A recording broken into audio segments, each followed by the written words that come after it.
everyone, what's up everybody? Welcome back to my YouTube channel with me, Mika Ambarita, with HKBP number 2001 03005 and 7, University of HKBP Nommensen in Pematang Siantar, and now on we will discuss about debate.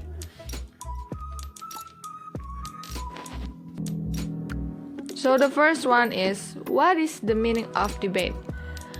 So debate is a structured argument. We could say that it is mostly are done formally.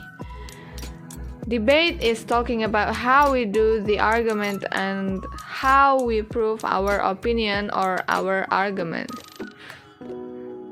So the next is how to debate. The first is we have to do the introduction. The second is say our statement of fact. The third is confirmation or proof what is in our statement. The fourth is refutation. So what is refutation? So it is how we proving the theory or our statement. Is it true or false? The fifth is after proving our statement or our argument, we have to take our conclusion from the debate. But if we want to do debate, we have to speak without paper. It means that we have to committing our speech in our memory. The next is types of debate. So the first is moderated debate. It is mostly showed on TV. The second is town hall debate. It is running in highest office or sit on a city council. The third is Lincoln Douglas debate. It is a debate that focuses on arguing moral and ethical values. So the next is we will watch the example of debate.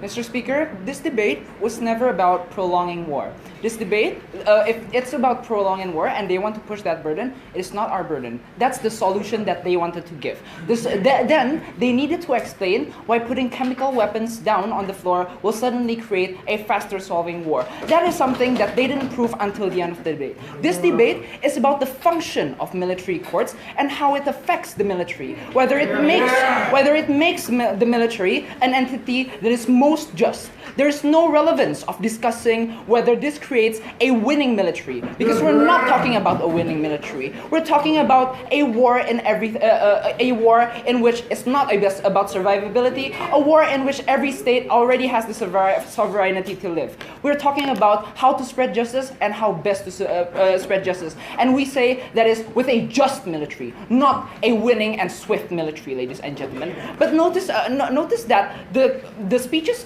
coming before, other than pushing burdens that are unfair, also put arguments that are unfair. Notice that Sandy proposed an argument talking about how commanders won't use chemical weapons. An argument that was not spoken out by the first or second speaker at all, ladies and gentlemen.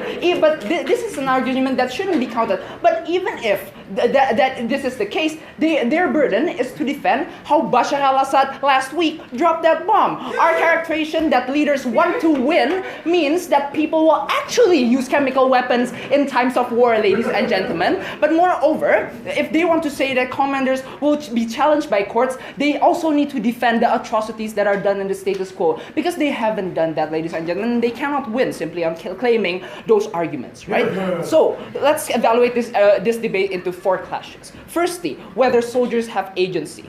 All of their reasons talk about nationalism, honor, and employment.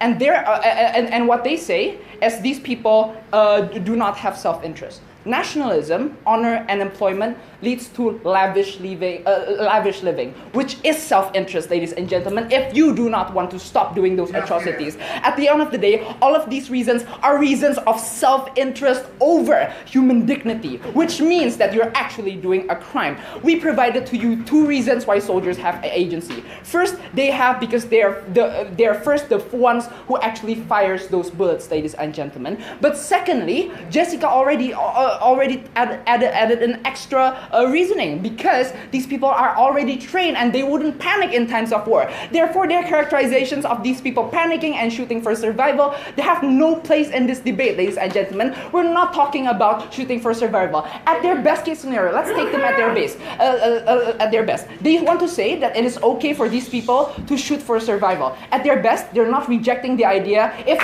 these people are not shooting for survival, that they're actually still guilty, ladies and gentlemen. We win that clash. Second clash, whether current check and balance system is still enough. They say that it is not, because the chain of command is still rigid. This is not an argument. This is only a description, ladies and gentlemen. The solution only comes from our side of the house, when we say that we actually provide rationality to the people who actually makes the decision at the end of the day. That clash is won by our side. But thirdly, which type of war are we currently experiencing? They never rebutted us on this. Therefore, it is valid to say that the war that they're discussing is also the modernized war that have no interest in sovereignty at all. Their side of the house is already very weak. Let's put the nail in the coffin. Whether soldiers will actually report. This is our only argument is saying that there's no immunity, therefore they won't report.